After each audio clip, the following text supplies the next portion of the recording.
nada ou quase nada sobre o mercado financeiro e quer aprender a fazer o dinheiro trabalhar para você.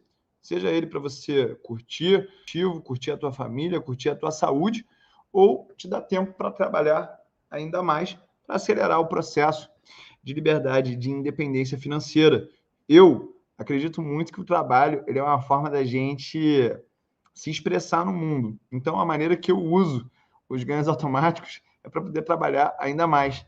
E um desses trabalhos que eu gosto de ter, de me expressar, é através aqui da internet, te ajudando a investir melhor, te proporcionando aí um caminho mais seguro e mais tranquilo rumo a essa tão falada liberdade financeira, beleza? Então, quero deixar aqui o meu abraço para o Christian Washburger, que está aqui, o Daniel Garcia, a Márcia Caparelli, o Alexandre Palhares, o Sávio Hilário, Rodrigo Teixeira, todos esses aí, alunos queridos da mentoria Start Milionário.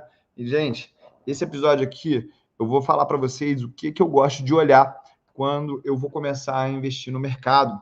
No episódio passado, que não está mais disponível aqui no conteúdo grátis, que eu deixo durante uma semana para vocês, a gente falou muito sobre custo de oportunidade, né? E te expliquei lá naquela aula o que a gente tem que olhar na hora de investir no mercado. Uma das principais coisas que a gente tem que observar, primeiro, é a taxa livre de risco. Taxa livre de risco, para quem não lembra, é o Tesouro Selic aqui no Brasil e os títulos de 10 anos nos Estados Unidos. Eu vou aqui percorrer com vocês o caminho pelo qual a gente encontra essa taxa livre de risco e eu vou te mostrar qual que é o próximo passo para quem quer assumir riscos e, de alguma forma, tentar ganhar mais do que a renda fixa. Beleza? A gente vai compartilhar aqui a tela com vocês e eu vou ter o cuidado e o carinho de fazer com que essa jornada ela aconteça de maneira bem didática e bem do zero mesmo, tá? Então eu vou botar na primeira página do Google aqui para vocês entenderem que esse processo ele acontece de uma maneira simples, fácil, objetiva, sem muito solavanco. Então vamos aqui compartilhar essa página aqui do Google com vocês e a gente vai percorrer esse caminho juntinhos, tá? Então, galera, deixa eu fazer aqui o Google rodar dentro da plataforma para vocês. Sempre que a gente quer mostrar alguma coisa, vai dar alguma coisa, algum crack. E aí, a gente está vendo aqui que o meu Internet Explorer, o meu Google Chrome, na verdade, ele acabou de travar. Eu estou aqui mostrando para vocês que esse conteúdo é ao vivo, para vocês enxergarem que quem sabe faz ao vivo, tá? Galera, seguinte, vou tentar aqui abrir uma outra janela. Vamos fazer aqui, ó, Google Chrome. Beleza. Vamos ver se a gente consegue superar esse obstáculo aqui. A galera tá me escutando aí? Olha o Paulo Agóes, o Adriele Ferreira, o Sidney Vieira, o Ralph, o Boy Suco, a Simone Schwartz, o Isaac Júnior também, o Fábio Lima, pessoas muito queridas aí que a gente adora ter ao nosso lado, beleza? Galera, acho que tá travando aí. Olha aí, ó, o Sidney Vieira tá falando que o Chrome é um consumidor de RAM guloso demais. Fala Thiago Móveis, fala aí Eduardo Gomes, Maria Clara também. Eu vou tentar aqui abrir, então, um outro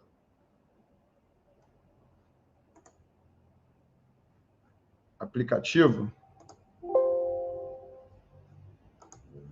Deixa eu ver se isso aqui já corrigiu.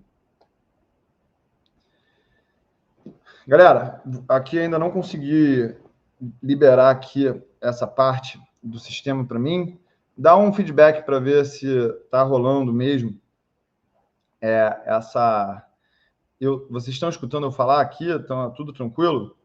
Deixa eu ver se a gente consegue destravar o gerenciador de tarefas. Beleza.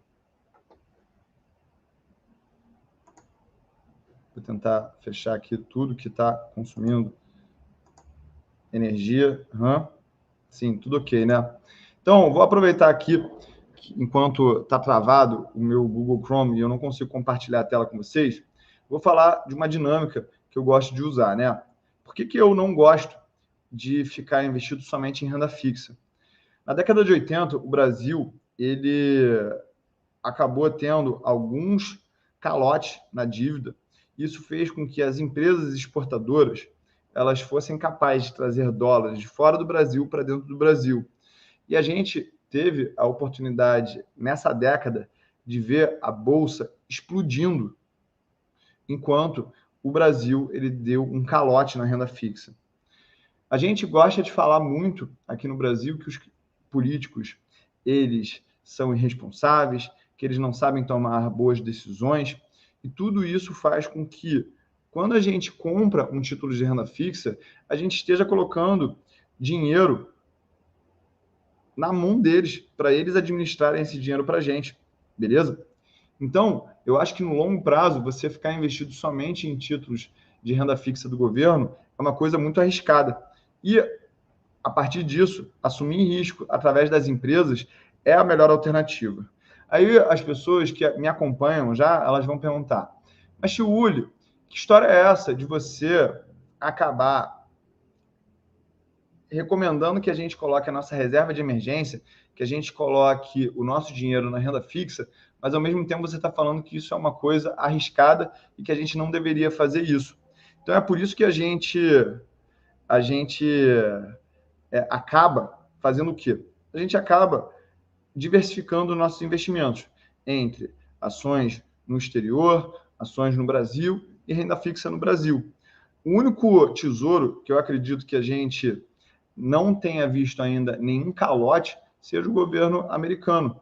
E uma das coisas que a gente tem que lembrar que o mercado financeiro ele não é uma coisa isolada. A gente acaba olhando para a dinâmica geopolítica dos países. Então, os Estados Unidos eles têm o maior aparato militar de todo mundo.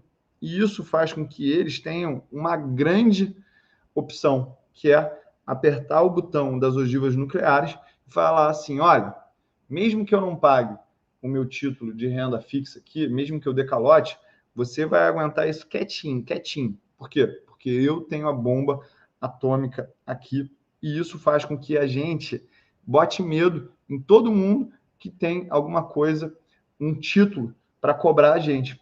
E os Estados Unidos, eles não têm medo de usar isso, beleza? Eles não têm medo e eles já usaram na década de 50 contra o Japão. O Japão ele teve que se reconstruir e uma dinâmica que talvez algumas pessoas não saibam ainda é o seguinte: quando um país ele perde a guerra, ele tem que pagar para o outro país os danos, a reparação de guerra. Uma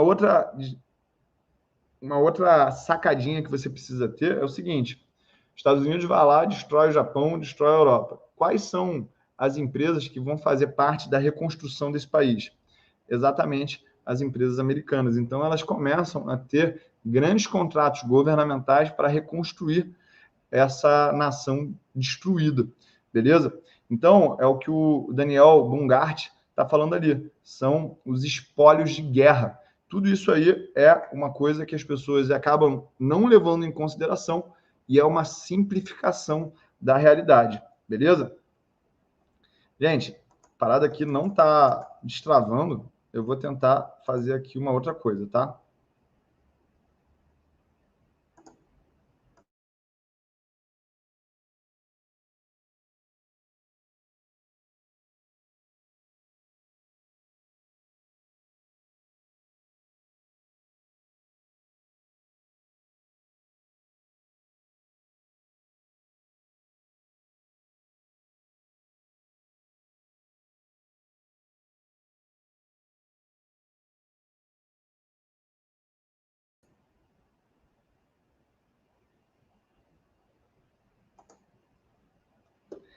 Galera, alguém aí está me escutando? Tá rolando tudo normal aqui? Vamos ver aqui, ó. Beleza. Alguém está me escutando aqui? Eu tô ok? Fala, Cris. Eu tô aqui, tudo normal? Tudo normal? Beleza. Deixa eu dar uma olhadinha aqui no meu outro celular. Tudo normal, né? Então, vamos tentar aqui compartilhar agora a tela. Conseguir retomar aqui o poder, tá? Então, galera, a primeira coisa que a gente vai fazer aqui agora é entender o que a gente olha, né? E eu olho o Ibovespa.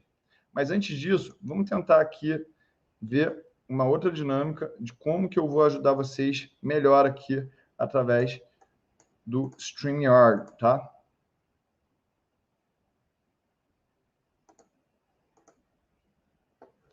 Vamos ver se dessa vez vai travar ou não. Aí, nasceu a criança. Nasceu a criança. Beleza, beleza. Então, galera, a primeira coisa que a gente vai fazer é o seguinte. A gente vai entrar aqui, ó, e vai procurar o quê? B3. Porque quem não sabe fazer nada na bolsa, faz o quê? Acaba comprando a média, que é o índice, né? O índice no Brasil mais antigo é o índice Ibovespa. Como é que a gente faz para entender quais são os índices que a gente pode investir? A gente não pode chegar e comprar o índice de uma maneira objetiva. A gente precisa usar o que a gente chama de ETF. O que é um ETF? ETF de ações, também conhecidos como Exchange Traded Funds, é um fundo negociado em bolsa que representa aí uma comunhão de recursos destinados à aplicação em uma carteira de ações que busca retornos que correspondam, de forma em geral, à performance antes das taxas e despesas de um índice de referência. Como o índice de referência do ETF, admite-se aí qualquer índice de ações reconhecidos pela CVM. Beleza? Eu estou fazendo aqui questão de ler isso aqui para vocês, para mostrar para vocês aonde que vocês encontram essas informações, beleza? Deixa eu ver se a gente está conseguindo aqui. Boa. Então, mais uma vez aqui, ó. Como é que a gente chegou nessa página? A gente veio aqui, ó, botou B3, Bolsa, Brasil e Balcão, renda variável. A gente vai aqui em ETFs. A gente entende o que são os ETFs. Eu acabei de ler esse parágrafo aqui com vocês. E agora a gente vem aqui em ETFs listados. Beleza? E aqui a gente tem a maioria dos ETFs, todos os ETFs, né? 50 ETFs que são listados na Bolsa Brasileira. A gente tem o BBOV, que é o ETF Bovespa Fundo de Índice. A gente tem fundos focados em dividendos.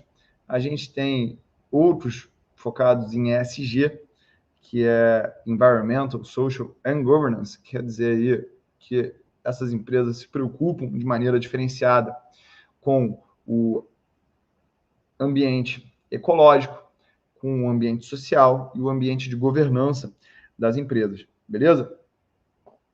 Aqui a gente tem um fundo de índice referenciado ao SP500, que é a média das ações americanas.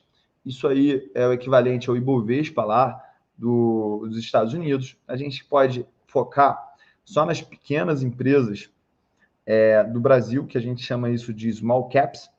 A gente pode focar só em Bitcoin e criptomoedas. Esse aqui é o BITH.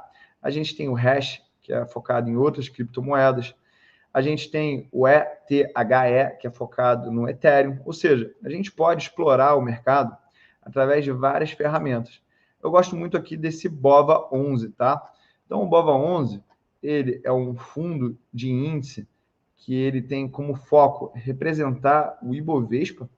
Ele é fornecido pela BlackRock. A gente tem um CNPJ exclusivo para esse ativo. Como é que a gente negocia isso? Através do próprio home broker, tá bom? A gente tem aqui um histórico de ações, do desempenho dessas ações. A gente tem uma classificação setorial aqui. A gente tem uma fornecedora desse ETF, que é uma empresa chamada BlackRock, que é uma das mais relevantes do mundo. Essa empresa aqui, ela gerencia dinheiro até para o Banco Central americano, para vocês terem noção, tá? A gente tem o que mais aqui? Tem mais notícias. Vamos clicar aqui, então, no site da BlackRock e ver o que ela fala, tá? Então, aqui, ó, a gente vê qual que foi a variação. Olha a taxa de administração aqui. A taxa de administração é descontado diretamente do preço da cota desse ETF e você compra e vende ele como se fosse uma ação. É muito importante que você entenda que um ETF ele te proporciona as 3 grandes características que um bom investimento ele te proporciona, que são o seguinte. O primeiro deles é a liquidez. Você pode comprar e vender sem afetar o preço desse ativo, e isso é uma coisa que diminui os teus custos ao longo do tempo. Uma segunda característica que um ETF ele te fornece é uma diversificação, porque a gente vai ver daqui a pouco que um ETF como o BOVA11, você tem dezenas de ativos de maneira diversificada e você faz isso por um baixo custo e por um pequeno valor. Para você ter noção, o BOVA11 ele foi negociado no dia 1º de novembro de 2021 a R$ 101,52. Ou seja, com apenas R$ 102, você pode comprar dezenas de ações ao mesmo tempo na bolsa. Ou seja, essa diversificação ela custaria mais caro e precisaria de um valor maior caso você fosse fazer por conta própria. O terceiro ponto é o baixo custo. E como é que a gente consegue entender que o baixo custo existe no BOVA11? Através dessa taxa de administração aqui de 0,10%. Olha aqui as outras características que a gente tem no BOVA11. Deixa eu botar aqui a tela maior, né? Por que o BOVA11? Porque ela é uma exposição ao índice de ações brasileiros. Tudo isso acontece por quê? Eu não sei se a melhor ação para comprar hoje é a Petrobras, é a Ambev, é a Vale, o Itaú, a Magazine Luiza. Então, quando eu não sei o que fazer, eu compro a média. É aquela história. Se você está procurando achar uma agulha no palheiro, isso é um trabalho muito complicado. Então, às vezes, a melhor alternativa é você comprar o palheiro inteiro para ter acesso à agulha. E aí, com mais calma, você procura isso. É o que eu recomendo para você que está iniciando, sabe nada ou quase nada sobre o mercado de ações. Faz isso, confia no tio, tá bom? Então, você tem um acesso amplo ao mercado de ações brasileiro. Como eu falei, tem uma grande liquidez no mercado primário e no mercado secundário, com diversas opções de estratégias e derivativos ligados ao fundo. O que é o mercado primário, gente? É quando eu faço o IPO. Então, eu coloco as minhas ações no mercado. A gente que compra e vende através do home broker, a gente compra isso no mercado secundário, tá?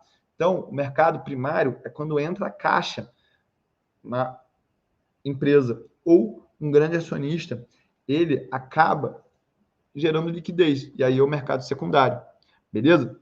Outra coisa, o iShares e Bovespa, fundo de índice, busca retornos de investimentos que correspondem, em geral, à performance do índice Ibovespa, beleza?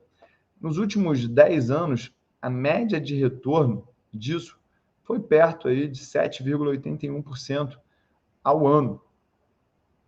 No acumulado, o BOVA11, nos últimos 10 anos, ele teve uma rentabilidade de 106%. Pode parecer muito, pode parecer pouco. Você tem que comparar isso com o quê? Com o teu custo de oportunidade. É aí que a gente começa a conectar essa aula com a aula passada. Desde o início, o BOVA11 ele rendeu 191%. Isso é muito ou pouco. Mais uma vez, você tem que comparar isso com o teu custo de oportunidade. Beleza? Uma outra coisa importante da gente entender é como que a gente classifica esse fundo em termos de risco. E a gente vai ver isso daqui a pouco, tá? Mas olha só, quantidade de ativos que existe no BOVA11. 93 ativos, pessoal. Então, aqui, ó, características de sustentabilidade desse fundo. Ao incluir classificações ASG de fundos aqui do Morgan Stanley, 65% do peso bruto deve ir para títulos cobertos pela ASG. Aqui a gente consegue entender os envolvimentos dos negócios com algumas outras origens. A gente consegue aqui entender também os principais ativos que fazem parte do BOVA11. Então, aqui a gente vai olhar para os 10 principais ativos que tem no BOVA11, tá? Ao comprar o BOVA11, você compra, quando você compra, sei lá, R$100 dele, você compra R$11,92 em ações da Vale 3. Quando você compra o BOVA11, você está comprando R$6,24 da Petro 4, R$5,65 do YouTube 4, R$4,80 de Petro 3, que são ações da Petrobras ordinárias, R$4,71 de ações do Bradesco, que são representadas pelo BBDC4, R$3,69 de Ambev, representada aqui pela ação Ambev3. Você tem também ações da B3, da VEG, da JBS, da Itaúsa, entre outras. Como é que você acessa essa carteira como um todo, né? Então, aqui a gente tem 95 ativos. A gente pode mostrar tudo de uma vez só. Então, eu vou passar aqui bem mais acelerado, e aqui você consegue ver o setor, você consegue ver o peso, e isso que é o mais importante aqui nessa parte da explicação. Então, a gente tem aqui Banco do Brasil, Suzano, Loja Renner, e a gente vai vendo que a diversificação e a exposição a esses diferentes ativos são bem fracionados, tá bom? Ou seja, o BOVA11 ele tem uma concentração maior em alguns ativos e menor em outros. Isso aí é um defeito que muitos investidores falam do BOVA11. Por quê? Porque ele acaba sendo muito concentrado nas principais ações brasileiras. Quais são elas? São Vale, Petrobras, Itaú, Bradesco, Ambev, B3. E essa grande concentração, ela pode se tornar um problema ou uma solução. Por quê? Porque depende o que vai acontecer com essas ações no futuro, tá? Então, a gente, quando começa do básico, entende qual que é a nossa taxa livre de risco, que é o nosso custo de oportunidade, e aí toda vez que a gente vai dar o próximo passo, o primeiro passo mais lógico seria comprar a média desse ativo que faz comparação com a taxa livre de risco com o nosso custo de oportunidade. No caso do Brasil, a gente está falando do Ibovespa. Então, o que eu estou trazendo aqui nessa planilha para vocês? Eu estou trazendo o desempenho do Ibovespa desde dezembro de 1967. O que eu vou fazer aqui? Eu vou excluir algumas estatísticas de liquidez, de preço médio, e vou deixar aqui as estatísticas em relação ao fechamento desse próprio ativo, beleza? Eu vou aproveitar também e vou criar para vocês uma nova técnica, que é uma técnica de juros compostos. E a gente vai entender como é que o dinheiro trabalhou por conta própria desde 1967.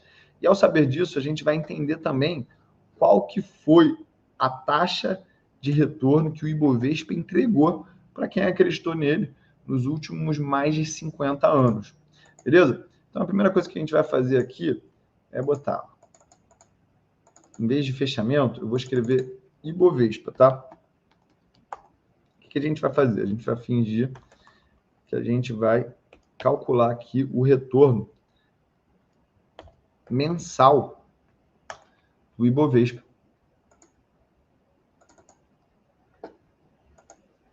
Vou botar aqui isso em termos percentuais. E a gente está vendo aqui, ó, em amarelo, o que foi acontecendo com esses ativos.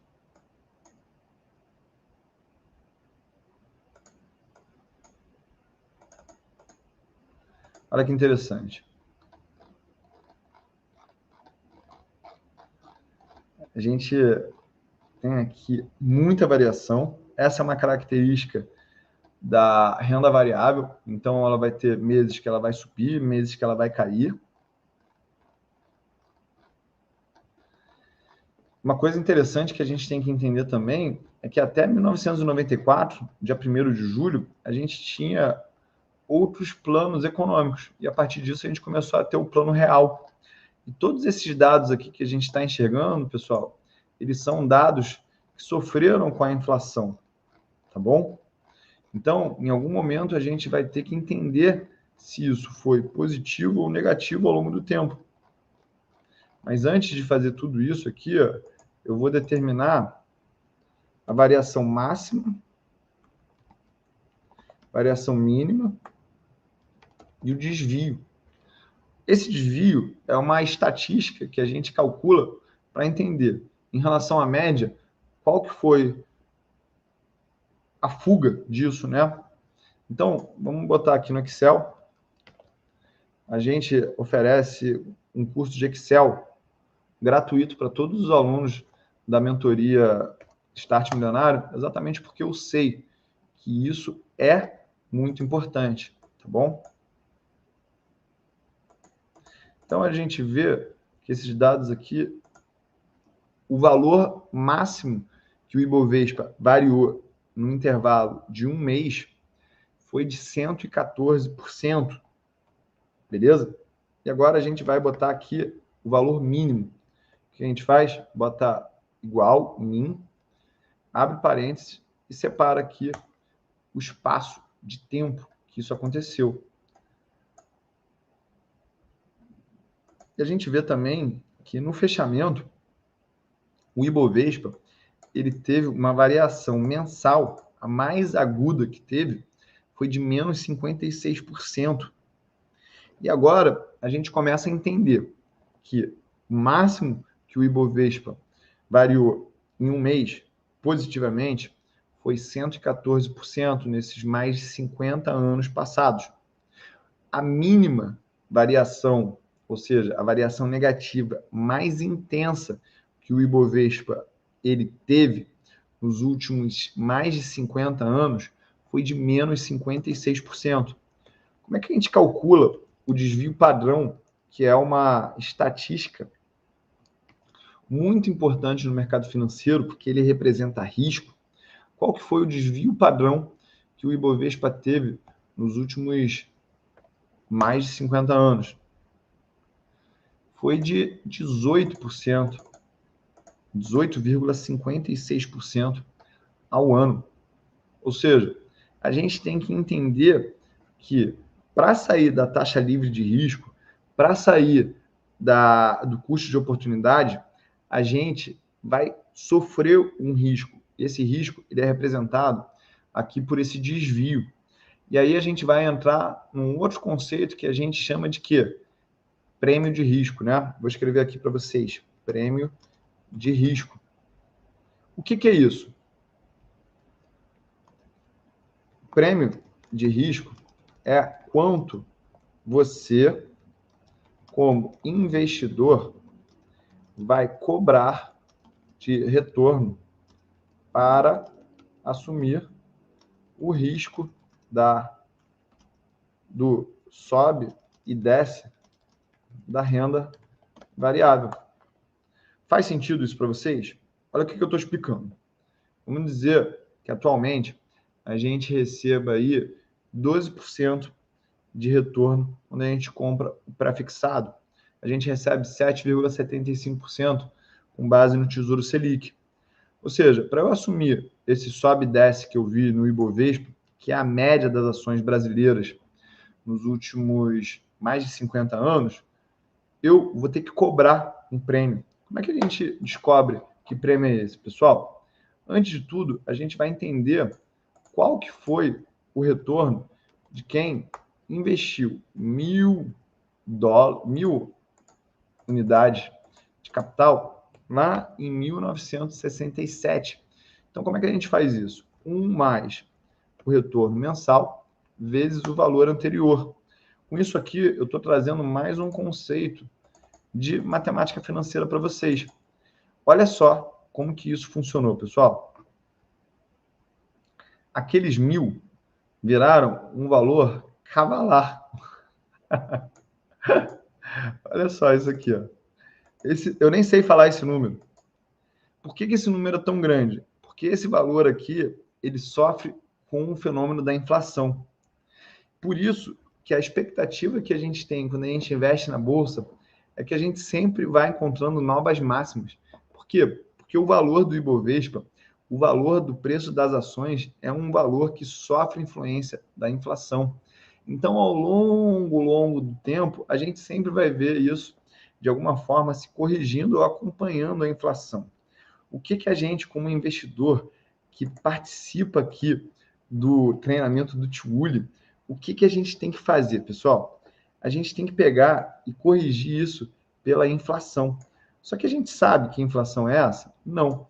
Qual que é a melhor maneira da gente, então, ver o retorno que a gente teve ao longo dos anos com os nossos investimentos? A gente tem que chegar aqui, ó, e fazer o seguinte: entender qual que foi a variação do dólar, tá?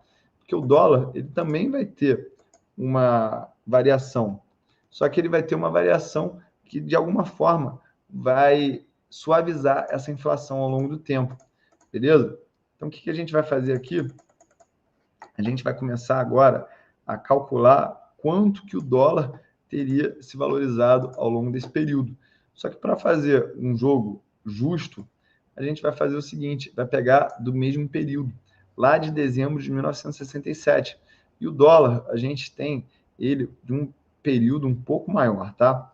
Então, eu vou excluir esses valores e a gente vai fazer o seguinte, a gente vai somente inserir esses dados aqui. O que a gente vai fazer, então? Ó? A gente vai inserir esses valores. Vamos ver se está batendo igualzinho.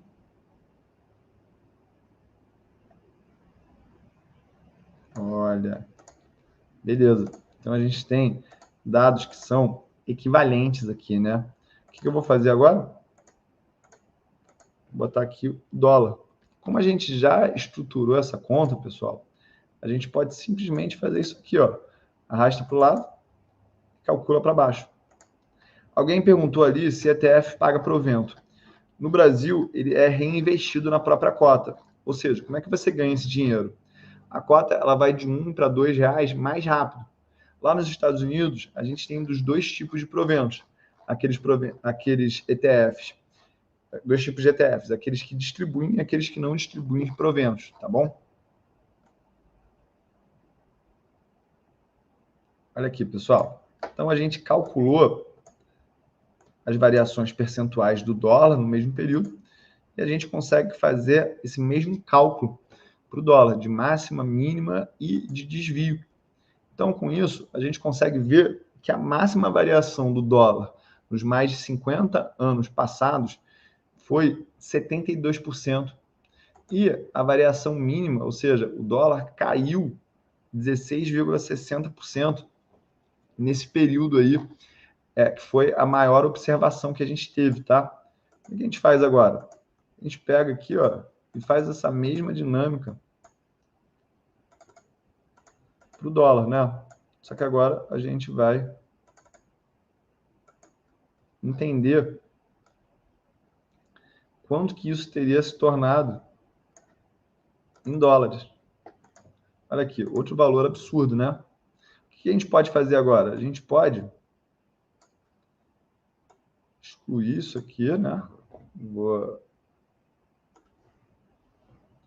apagar tudo isso aqui. E eu vou desenhar o seguinte. Eu vou desenhar aqui Ibovespa em dólar. Olha que doideira isso que eu vou fazer. Bom, então eu vou pegar esse valor e dividir por esse. Com isso, eu criei um índice aqui. Esse índice ele também pode ser analisado, assim como a gente tem analisado os outros ativos. Então, eu vou chamar isso de Ibovespa DOL, tá?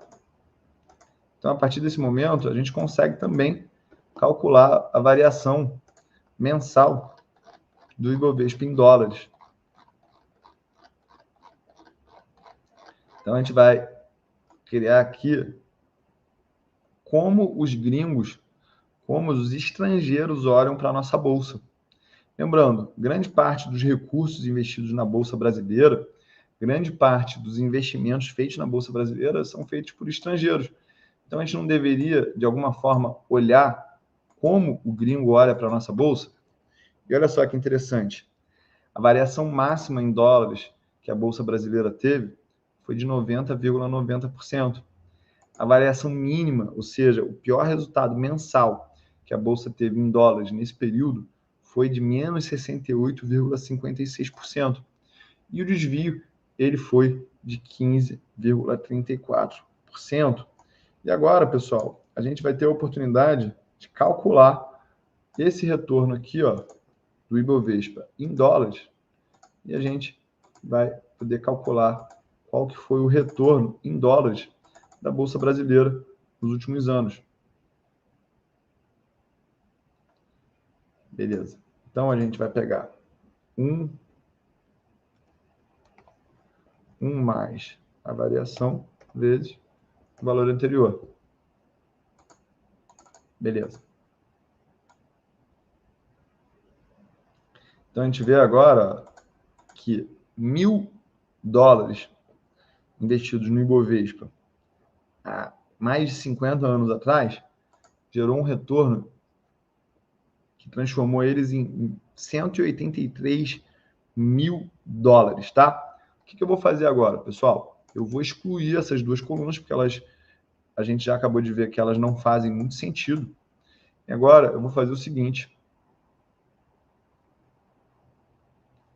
A gente teve 647 meses aqui nessa conta que a gente fez, tá bom? Então vamos dar uma olhadinha aqui, ó. Se eu tenho R$183.806,90 menos os 1.000 que a gente teve de retorno, que a gente começou, sobre os 1.000, a gente teve um retorno aí de 18.281% ao longo desse período. O que a gente vai fazer agora? 1 mais o retorno é elevado a 1 sobre 647. E isso tudo a gente vai subtrair por 1.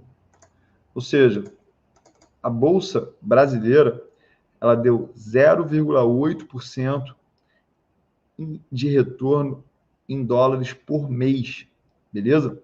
O que a gente pode fazer agora com essa taxa? A gente pode transformar isso em uma taxa anualizada. Como é que a gente faz? A gente só eleva isso a 12 e depois a gente subtrai 1 do inteiro. Ou seja, a gente teve 10,15% de retorno anualizado na Bolsa desde 1967, basicamente 1968, beleza? O que isso significa para a gente? Que a nossa expectativa de retorno ao investir na Bolsa em dólares é de 10,15% lá de trás. Só que agora eu vou mostrar para vocês uma armadilha. Isso aqui é o que a gente chama do viés emocional de framing, tá? Então, eu vou aqui escrever para vocês. Primeiro já entenderam o que quer dizer o prêmio de risco. E agora eu vou alertar vocês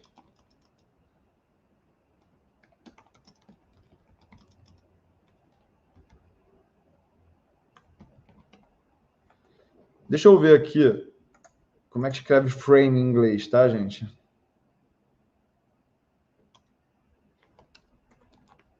Eu não sou muito bom de inglês, não. Vocês lembram aí que eu tive que... É um M só, tá? O que é o viés emocional do framing? É o enquadramento. Enquadramento é o quê? Você mostrar a realidade através de um ângulo favorável. Estão entendendo isso aqui? O que seria isso na prática, né?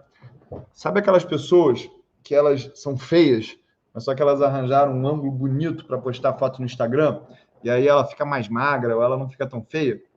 Elas estão fazendo um framing também. E a gente, no mercado financeiro, tem que tomar muito cuidado para a gente não gerar framing nos outros, enquadramento nos outros, mas também não sofrer disso. Por quê? Porque aqui eu peguei um período onde a Bolsa Brasileira cresceu muito, ela se desenvolveu. Mas será que isso é realidade nos últimos 10 anos ou nos últimos 20 anos? É isso que a gente vai fazer agora, para a gente entender como essas coisas se comportaram ao longo dos anos, tá bom? E agora, essa estrutura é muito mais fácil. E aí a gente vai entender assim, qual foi o retorno mensal do Ibovespa em dólares nos últimos 10 e 20 anos. A gente vai responder isso agora, tá? Então, se a gente está em novembro de 2021, a gente tem que ver isso entre novembro de 2021 e novembro de 2011. Então, vamos escrever aqui, ó, 10 anos. Então, o valor que a gente tinha era 183.806. E aí, 10 anos atrás, qual que era esse valor? Vem aqui, ó.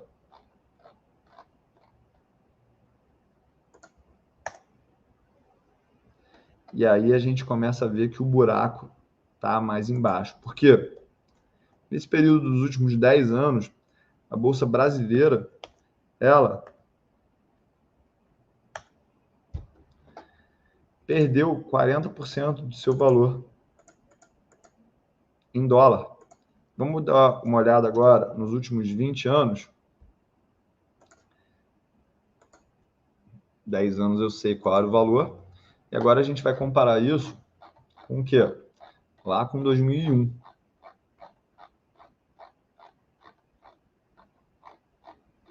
A gente vai procurar novembro de 2001. Agora a gente teve uma valorização. Deixa eu pegar valor final menos valor inicial e comparar essa rentabilidade. Ou seja, nos últimos 20 anos, a Bolsa Brasileira ela rendeu 264%. Vamos dar uma olhada aqui quanto que isso deu de retorno anual? 1 mais o retorno do período elevado a 1 sobre 20 menos 1. Ou seja, o retorno da Bolsa nos últimos 20 anos, em dólares, foi de 6,67%. Isso é bom ou isso é ruim? Vamos dar uma olhadinha? O que a gente tem que comparar? Eu quero que você aí, que esteja acompanhando esse conteúdo comigo, espera aí, deixa eu botar aqui a planilha, porque eu tenho uma outra planilha da Economática aqui para vocês. O que eu vou fazer agora, pessoal? Eu vou comparar esses valores com a taxa Selic do mesmo período, tá bom?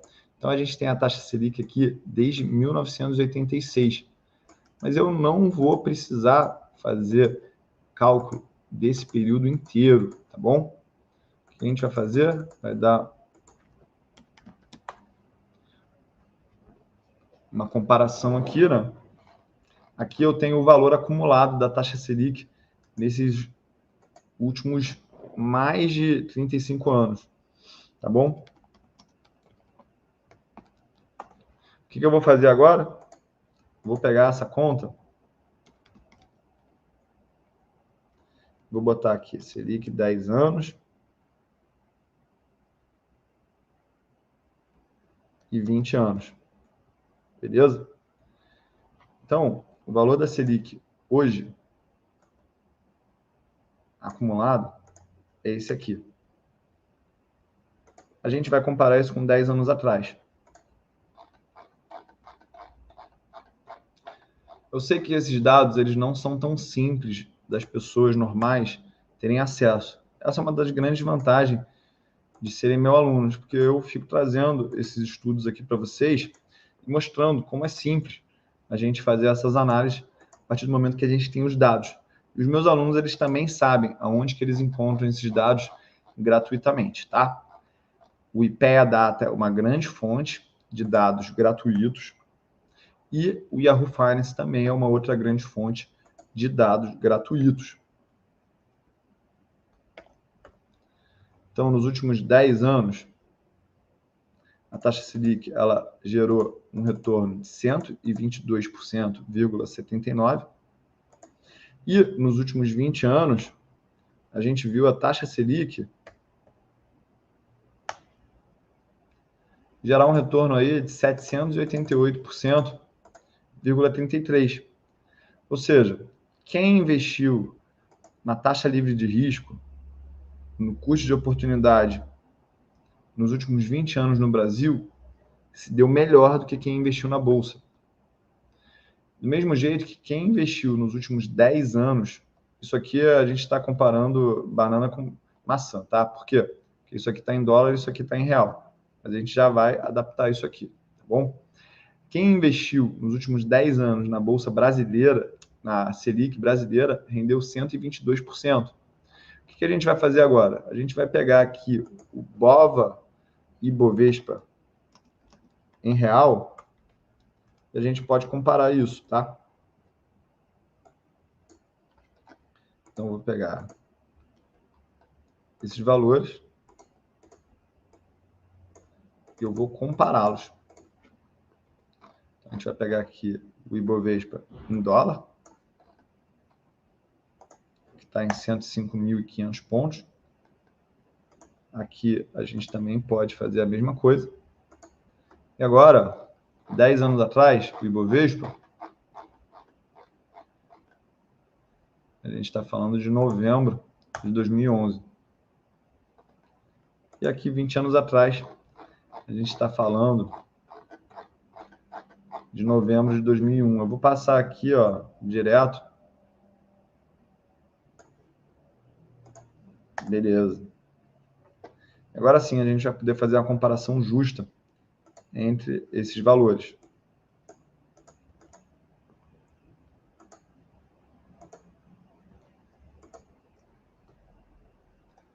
Então, nos últimos 10 anos, em reais, a Bolsa Brasileira rendeu 85%, enquanto a taxa Selic rendeu 122%.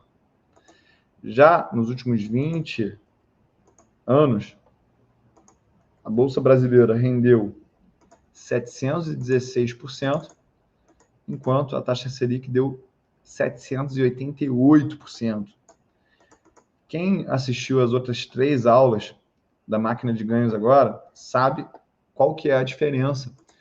Por que talvez o resultado do Ibovespa seja melhor nesse momento aqui, tá?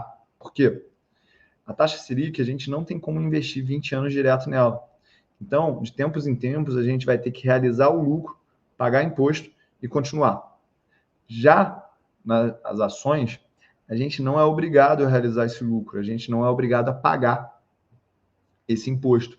E a gente tem uma parte desse dinheiro que a gente recebe em forma de dividendos, que aqui no Brasil ainda não são tributados, tá? Pelo menos enquanto eu faço esse vídeo no dia 2 de novembro de 2021, perfeito? Então, essa é a maneira pela qual você compara isso, beleza? Qual que é a grande reflexão que eu faço aqui nesse momento, né? Quando eu comecei a investir na Bolsa há quase 20 anos atrás, pessoal, eu acreditava que esse valor da Selic em 20 anos, ele seria maior nas ações do que na renda fixa. Por quê? Caso a renda fixa, que é quando você não assume riscos, continuasse dando mais dinheiro do que as ações, isso seria uma maneira de você desincentivar o investimento em capital produtivo. Isso significaria que o Brasil não estaria crescendo, que as pessoas estariam desempregadas e que não haveria um estímulo às pessoas a assumir risco.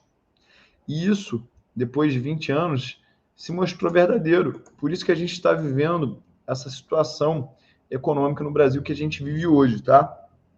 E aí que está a grande virada de mindset. Eu sou uma pessoa que acredito que o Brasil ele vai dar certo no longo prazo. Então, eu continuo acreditando que as ações elas vão dar mais retorno do que a renda fixa ao longo do tempo. Só que agora tem um pequeno detalhe, vai ser esse detalhe que vai fazer com que a gente finalize essa aula de maneira épica, como diria aí o meu amigo Wendel Carvalho.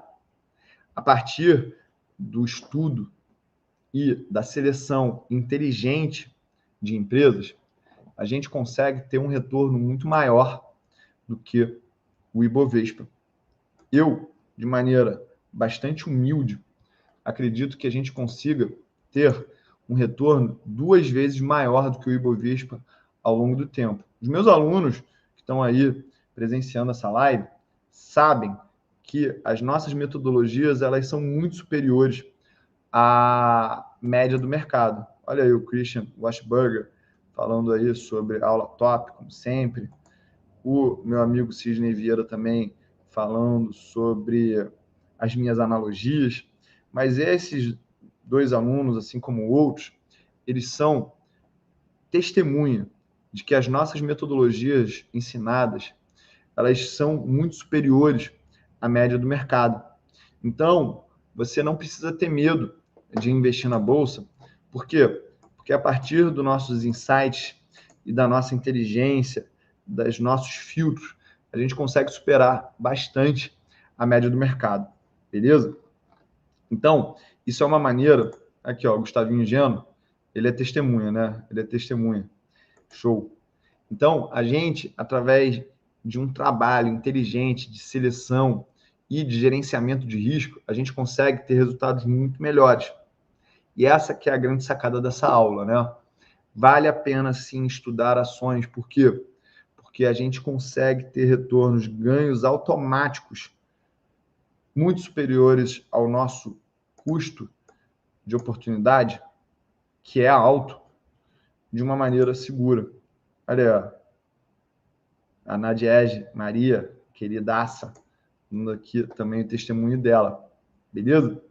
Então, galera, como é que a gente vai se organizar agora? A gente vai entender que a melhor maneira de investir no mercado é entendendo como se livrar das piores ações e fazendo isso com foco no longo prazo. Beleza? Com essa explicação aqui, gente, a gente responde muitas questões importantes, muitas questões de verdade. A primeira delas é o seguinte: devo investir na renda variável ou na renda fixa? Vou botar aqui essas perguntas, né? Devo investir na renda variável ou renda fixa? A resposta é: devo diversificar entre os dois. Qual o retorno que eu vou ter ao comprar as ações no Brasil? A média é de 10% em dólar ao ano. Mas isso pode variar. Desculpa, tá? E a gente encontrou aqui também uma armadilha, que é o seguinte: a gente encontrou a armadilha do framing, né? Que é o enquadramento. Então, as pessoas elas podem te mostrar a verdade de uma maneira enviesada. E eu quero que você, a partir de agora, tome cuidado. Quando alguém te mostrar um histórico de retornos, você deve falar assim: tá, me mostra outras janelas. É assim que a gente fala, tá? Me mostra outras janelas. E aí você vai explorar um pouco mais da verdade. Aqui a gente está vendo que numa janela de 50 anos, quase, o retorno ficou em quase 10% em dólar. Quando a gente pegou isso nos últimos 10 anos, deu menos 40%. A gente pegou em 20 anos, deu 6,67%. Uma outra coisa que muitas pessoas elas podem estar pensando agora é o seguinte: isso aqui é insustentável ao longo do tempo. Então, o Brasil, por uma questão, por uma premissa de retorno à média, ele está muito barato. Então, ele tende a subir muito agora, tá?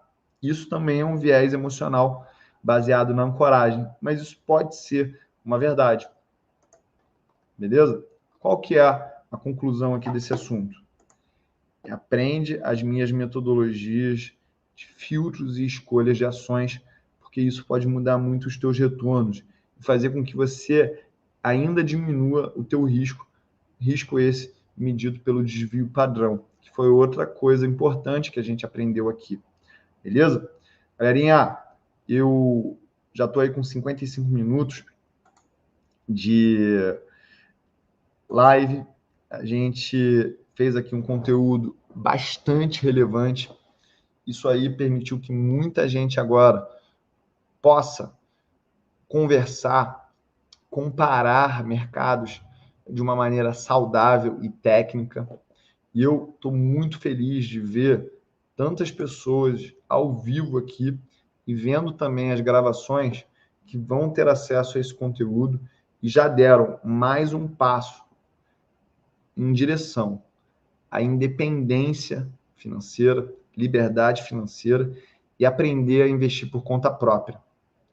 Eu acredito que só de evitar altos custos, você já tem uma grande vantagem em relação à média. E como é que você evita esses altos custos? Não pagando taxa de administração para gestor de fundo caro. Você viu ali que o BOVA11 ele tem uma taxa de administração de apenas 0,10%. Ou seja, é muito menor do que as taxas de administração que a gente vê nos fundos caros. Eu quero trazer aqui para vocês um outro estudo aqui, ó. E a gente vai abrir o Google para te mostrar isso.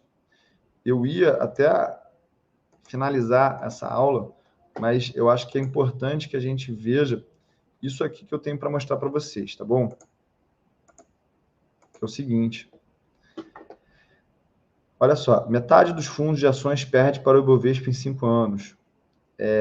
A gente tem aqui, ó, grande parte dos fundos, eles perdem no longo prazo. Aqui, ó, só 44% dos fundos batem o Ibovespa, tá bom? Artigo. Eu gosto de ver sempre artigos, né? Para selecionar esses estudos. Então, se a gente for ver aqui, ó,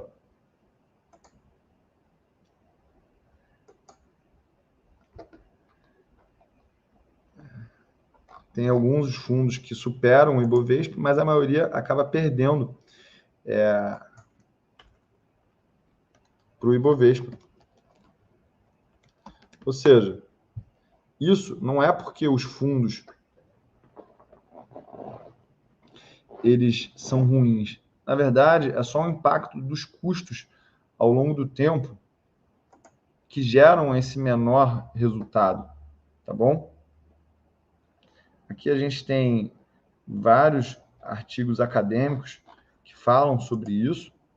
Não quero aqui ficar perdendo o tempo de vocês, mas a gente pode ver aqui, ó, alguns fundos que falam disso. É para tomar um pouco de cuidado, porque algumas instituições financeiras elas acabam patrocinando alguns estudos que são enviesados a favor delas. Então, você tem que tomar cuidado com isso, beleza? Galerinha, eu vou me despedindo aqui. Quero agradecer a todo mundo. Se inscreve no canal se você ainda não se inscreveu. E eu vou te pedir uma outra coisa. Compartilha esse conteúdo com alguém que está investindo mal, está investindo caro, precisa aprender isso aqui que a gente acabou de ensinar, tá? Um abraço aí para o meu comandante aí, Luiz Cláudio, que trabalha na Aeronáutica Brasileira, né? E é só começo, galera. Tamo junto. Deu blay blay.